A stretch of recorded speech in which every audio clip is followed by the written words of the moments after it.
Morning students, welcome to Diksha education classes Mathura. So students, अभी आपने first video में next यहाँ तक की आपने वीडियो की एक्सप्लेन देखी थी। अब सेकंड वीडियो में आप आगे की एक्सप्लेन देखेंगे।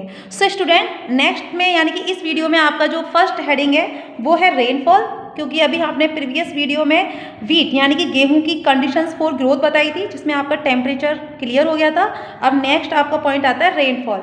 रेनफॉल से मीन्स है स्टूडेंट्स आपकी यानी कि वर्षा। इसके लिए 100 से 200 सेंटीमीटर यानी कि 100 से 200 सेंटीमीटर वार्षिक वर्षा वाले क्षेत्रों में अच्छी तरह से बढ़ती है। ये उनमें भी उगाया जा सकता है जिन जगह पर सुनिश्चित सिंचाई उपलब्ध है। अब इसका जो नेक्स्ट हेडिंग है एरियाज ऑफ प्रोडक्शन, यानी कि कहाँ कहाँ उत्पादन होता है इसका। तो गेहूं का बड़े पैमाने पर संयुक्त राज्य अमेरिका, कनाडा, रूस, अर्जेंटीना, यूक्रेन में उगाया जाता है। उसके बाद आता है आपका in our country Punjab, Haryana, Jammu and west Uttar Pradesh are the major wheat production areas. यानी कि हमारे देश पंजाब यानी कि हमारे देश के अंदर पंजाब, हरियाणा, जम्मू और पश्चिमी उत्तर प्रदेश प्रमुख गेहूं उत्पादक क्षेत्र है। नेक्स्ट क्रॉप जो है आपकी फसल है वो है मेज। मेज यानी कि इसको हम मक्का के नाम से भी जानते हैं। मक्का एक महत्वपूर्ण खाद्य फसल है जिसका उपयोग आटा और दलिया बनाने के लिए किया जाता है। इसका उपयोग चारे के रूप में भी किया जाता है, जो कि जानवरों को खिलाया जाता है। अब इनका जो नाम है यानी कि it is known as corn in USA and makka in India. इसको यूएसए में कॉर्न यानी कि मकई के नाम से जाना जाता है और भारत में मक्का के नाम से जाना जाता है। अब इसकी भी कंडीशंस फॉर ग्रोथ यानी कि जो कंडीशंस है ग्रोथ के लिए वो क्या है। टेम्परेचर जैसे कि आपको दिख रहा है, यानी कि इसका टेम्परेचर 20 डिग्री सेंटीग्रेड से 30 डिग्री सेंटीग्रेड होना चाहिए। रेनफॉल 50 to 100 सेंटीमीटर होनी चाहिए। एरियाज ऑफ प्रोडक्शन यानी कि जो एरिया ऑफ प्रोडक्शन है वो है उत्पादक के क्षेत्र। संयुक्त राज्य अमेरिका, चीन, ब्राजील, मैक्सिको, फ्रांस और अर्जेंटीना मक्का के प्रमुख उत्पादक हैं। भारत में उत्तर प्रदेश, कर्नाटक में उगाया जाता है और बिहार यूएसए दुनिया में मक्का का सबसे बड़ा उत्पादक है। नेक्स्ट जो आपकी खाद्य फसल है वो आती है मिलेट्स, जो कि बाजरा है। बाजरा मोटे अनाज हैं जो भारत और अफ्रीका में खाद्यान्न और चारे दोनों के रूप में उपयोग किए जाते हैं। चारे फसलें जैसे ज्वार, बाजरा, रागी और सरबत एक समूह जैसे ग्रोथ के लिए बाजरा की स्थिति के रूप में जाना जाता है। अब इसमें भी जो कंडीशंस फॉर ग्रोथ है यानी कि टेम्परेचर 20 डिग्री सेंटीग्रेड से 27 डिग्री सेंटीग्रेड या 32 डिग्री सेंटीग्रेड तक होना चाहिए। रेनफॉल 20 से 100 सेंटीमीटर तक। और जो इसकी एरिया प्रोडक्शंस हैं वो है इंडिया में नाइगर और चाइना, इन देशों में ज़्यादा उगाया जाता है। और भारत के अंदर ये हमारे पूरे वर्ल्ड में जो इंडिया है इसका सबसे बड़ा प्रोड्यूसर माना जाता है। अब आता है आपका कॉमर्शियल क्रॉप्स, यानी कि जो कॉमर्शियल क्रॉप्स हैं स्टूडेंट, कॉमर्शियल क्रॉप्स के अंदर क्या होता है स्टूडेंट की जो व्यावसायिक फसलें हैं, यानी कि इसका मीन्स होता है वाणिज्यिक फसलें। व्यावसायिक फसलें एक उद्योग को आपूर्ति के लिए उगाई जाती हैं। फसलों की बिक्री किसानों के लिए तैयार नकदी लाती है, इसलिए उन्हें नकदी फसलों के रूप में भी बुलाया जाता है। कपास, जूट, चाय, कॉफ़ी, गन्ना और चुकंदर को औद्योगिक फसल भी कहा जाता है। इसके अंदर सबसे पहले आती है आपकी कॉटन, यानी कि जिसको हम कपास भी बोलते हैं हिंदी में। कपास दुनिया की सबसे महत्वपूर्ण फाइबर फसल है। ये एक सार्वभौमिक फाइबर है। इसका उपयोग कई प्रकार के कपड़े बनाने के लिए किया जाता है। कंडीशंस फॉर ग्रोथ के अंदर वही आपके पॉइंट्स हैं। टेम्परेचर 22 डिग्री सेंटीग्रेड से 40 डिग्री सेंटीग्रेड तक। रेनफॉल होनी चाहिए आपकी 60 से 100 सेंटीमीटर तक, सूट करती है इस प्लांट को उगाने के लिए। लेकिन एक तरह से कहते हैं कि औसत वार्षिक वर्षा तो 7 से 100 सेंटीमीटर तक होनी चाहिए।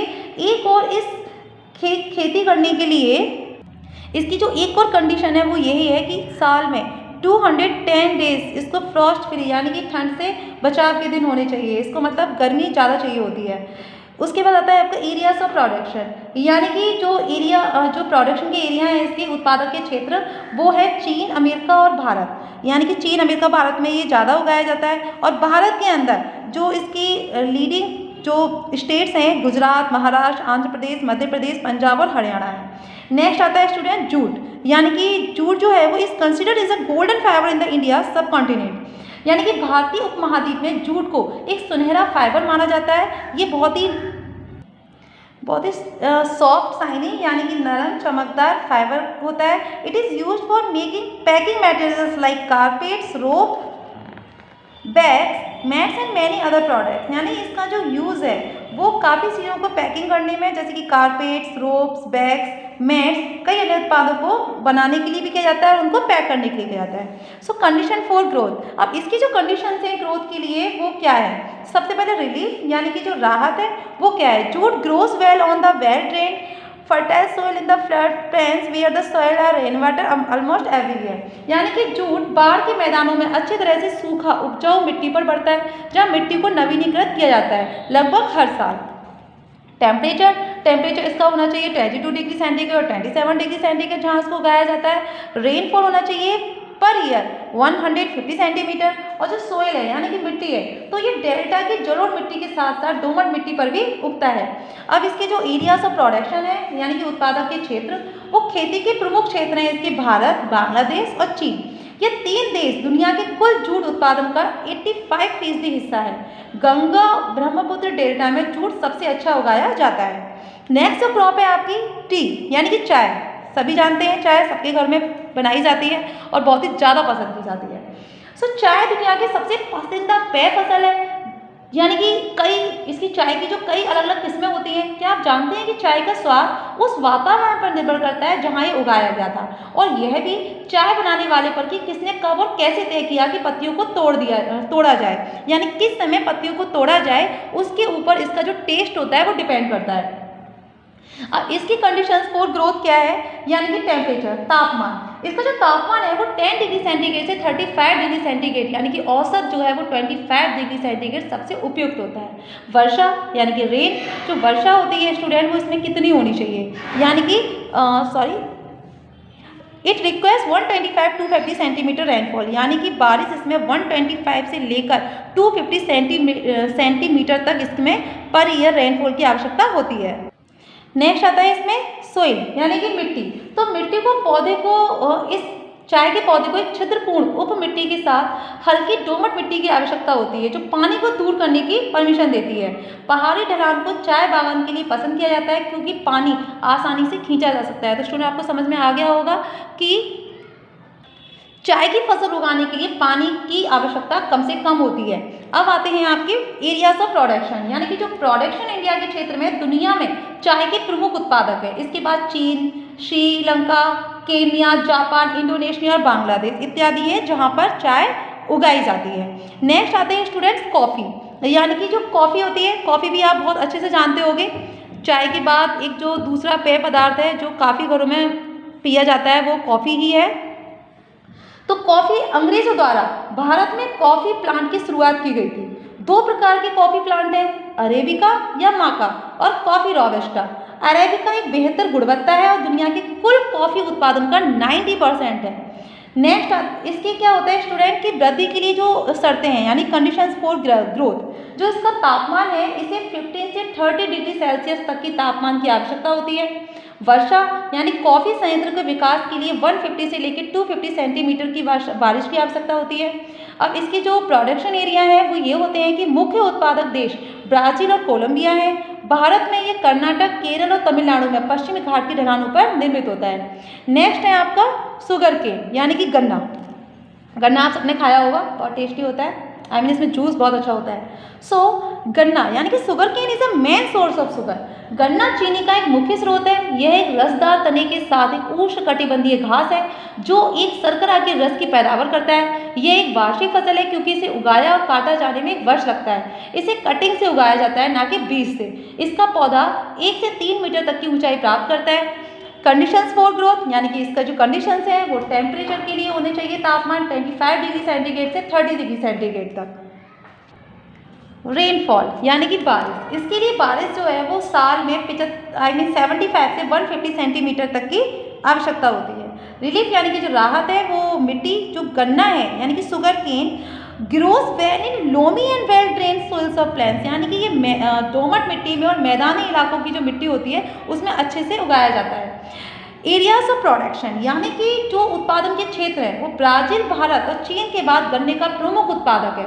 अन्य प्रमुख उत्पादक जो हैं वो थाईलैंड, पाकिस्तान, मैक्सिको, कोलंबिया और ऑस्ट्रेलिया है। भारत में गन्ना उत्पादक सबसे ज़्यादा जो होता है वो इन राज्यों में होता है, जैसे उत्तर प्रदेश, उत्तराखंड, बिहार, महाराष्ट्र, आंध्र प्रदेश, पंजाब और हरियाणा। डेवलपमेंट फॉर एग्रीकल्चर, यानी कि कृषि के विकास जो हुआ उसके बारे में इसमें बताया जाएगा आपको। So agriculture development means improvement in agriculture so as to increase farm production, यानी कि कृषि विकास का अर्थ है कृषि में सुधार ताकि कृषि उत्पादन बढ़े। ये खाद्य सुरक्षा में सुधार यानी कि भोजन की उपलब्धता और उस तक पहुंच के लिए आवश्यक है। हम कहते हैं कि खाद्य सुरक्षा तब होती है जब सभी लोगों के लिए पर्याप्त भोजन हर समय उपलब्ध होता है और सभी लोगों तक इनकी पहुंच होती है। कुछ के खेती के उत्पादन को बेहतर बनाने के लिए खेती की जमीन को बढ़ाने के तरीकों को लाया जा रहा है। सिंचाई और वैज्ञानिक खेती के तरीकों, आधुनिक कृषि मशीनों, उच्च उपज वाली किस्मों के बीज का उपयोग करना और अच्छे उर्वरक और कीटनाशक का भी प्रयोग करना जरूरी होता है। एग्रीकल्चर डेवलपमेंट इन इंडिया, यानी कि भारत में जो कृषि विकास है, कृषि भारतीय अर्थव्यवस्था का मुख्य आधार है। लगभग 70% भारतीय आबादी या तो प्रत्यक्ष या अप्रत्यक्ष रूप से खेती में लगी हुई है। भारत में कई प्रकार की फसलें उगाई जाती हैं जिनमें खाद्यान्न के साथ साथ कई कृषि आधारित उद्योगों के लिए कच्चा माल भी शामिल है। भारत की जलवायु, व्यापक स्तर के मैदान, बारहमासी नदियाँ और उपजाऊ मिट्टी विभिन्न प्रकार की फसलों को बनाए रखने में मदद करती है। भारत में कृषि मुख्य रूप से गहन निर्वाह के लिए है। हालांकि पिछले कुछ दशकों में वाणिज्यिक भारतीय किसानों की एक स्पष्ट बदलाव आया है, जो एक तरह से कह सकते हैं कि जो खेती में जो हमारे भारत में बहुत ही अच्छा बदलाव आया है, जैसे कि खेती का जो स्तर है वो काफ़ी बड़ा है। नेक्स्ट हेडिंग है student problems in Indian agriculture. अब सिंपल सी बात है कि जब कोई भी चीज़ होती है तो उसमें प्रॉब्लम्स तो आती हैं। तो जो भारतीय कृषि में समस्याएं हैं वो क्या है? भारत में कृषि उत्पादकता कई कारकों के कारण कम है। जैसे कि एक तरह से हम माना जाए, जो फर्स्ट पॉइंट है वो ये है कि सिंचाई के माध्यम से सुनिश्चित और समय पर पानी की आपूर्ति में कमी। सेकंड, छोटे और गैर आर्थिक लैंड होल्डिंग। थर्ड, अनियंत्रित मिट्टी का कटाव उपजाऊ शेष मिट्टी को हटा देता है। फोर्थ, निम्न गुणवत्ता वाले बीजों का उपयोग। 5, बाढ़ और सूखे फसलों का जो बाढ़ होती है और जो सूखा होता है वो फसलों को बहुत नुकसान पहुंचाते हैं। 6 है, देश के कई हिस्सों में फसलों के लिए अपर्याप्त भंडारण सुविधाओं के परिणामस्वरूप कम कृषि होती है और उसकी उत्पादकता में भी कमी आती है। एग्रीकल्चर रिफॉर्म्स, यानी कि कृषि सुधार। After independence Indian agriculture has undergone major changes. इसमें स्वतंत्रता के बाद भारतीय कृषि में बड़े बदलाव हुए। सरकार ने पंचवर्षीय योजनाओं के तहत कृषि विकास को अपनी प्रमुख प्राथमिकताओं में से एक बनाया है। भोजन की कमी हमारे देश की एक पुरानी समस्या थी। भोजन की कमी की समस्या की जांच के लिए सरकार ने कई कदम उठाए। इनमें से कुछ हैं। First, abolition of the zamindari system, यानी कि जमींदारी प्रथा का उन्मूलन बिल्कुल कर दिया गया। सेकेंड है development of various irrigation projects, यानी कि विभिन्न सिंचाई परियोजनाओं का विकास। डेवलपमेंट ऑफ एग्रीकल्चर मशीनरी, यानी कृषि मशीनरी का विकास। Next, provision of the loans from banks and cooperatives, यानी कि बैंकों और सहकारी समितियों से ऋण का प्रावधान। So the above steps help India in achieving self sufficiency in food production. So student, इसका मीन्स है, इस पैराग्राफ के अंदर आपको समझाया गया है कि उपरोक्त कदमों ने खाद्य उत्पादन में आत्मनिर्भरता यानी कि सेल्फ कॉन्फिडेंस हासिल करने में भारत की मदद की। सरकार ने 1961 में गहन कृषि विकास कार्यक्रम यानी कि IADP भी शुरू किया और इसने भारत में हरित क्रांति को अपनाने का मार्ग प्रशस्त किया। हरित क्रांति का सबसे महत्वपूर्ण पैदावार बीज की शुरुआत थी। किसान भी ये रासायनिक उर्वरकों और कीटनाशकों के उपयोग को प्रोत्साहित करने के लिए कृषि विश्वविद्यालयों और अनुसंधान केंद्रों की स्थापना की गई ताकि उत्पादकता बढ़ाने के तरीकों का पता लगाया जा सके। किसानों को आधुनिक कृषि तकनीकों के लाभों के बारे में जागरूक करने के लिए बैंकों और सहकारी समितियों के माध्यम से किसानों को ऋण उपलब्ध कराया गया। ग्रामीण क्षेत्रों में बेहतर बुनियादी ढांचा प्रदान करने के प्रयास किए गए। ग्रामीण क्षेत्रों को बाजार केंद्रों से जोड़ने के लिए अधिक सड़कों का निर्माण किया गया। एक सहकारी समिति कार्यालय और अधिक गायों का विद्युतीकरण भी किया गया। सो स्टूडेंट, इसी के साथ आपका ये चैप्टर फिनिश होता है। तो इस वीडियो का बार बार देखें जिससे आपको चैप्टर अच्छे से समझ में आ जाए। So have a nice day, good morning.